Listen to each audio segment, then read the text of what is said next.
मैं काफ़ी अर्से से कर रही, लेकिन वो अभी आपकी वो मैं लंबी वाली एक सुन के हटी ना, तो उसमें वो आप बता रहे थे, इसमें आपने का नंबर मुझे मिल गया। तो वहाँ से, और आप कह रहे थे ना अगर आप बताएंगे तो मैं आपसे मिल लूँगा। तो अभी मैंने अपने कॉलेज में एक ही को बताया था, बिस्वा रहमान का। तो देखिए मेरी आपसे बात हो रही है जी।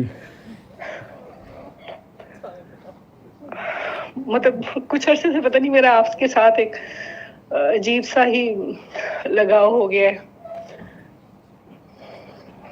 ये गर्मियों में, और तब से मैं मतलब सुन रही हूँ और दुआ भी आपके साथ कर रही हूँ।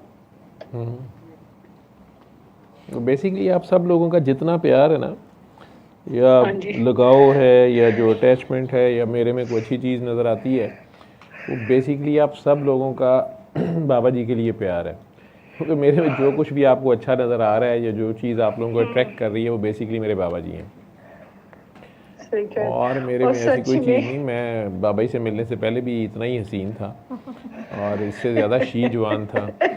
ठीक है, तो उस वक्त मुझे घास भी कोई नहीं डालता था। ये उन्होंने आपको इतना खूबसूरत बना दिया है।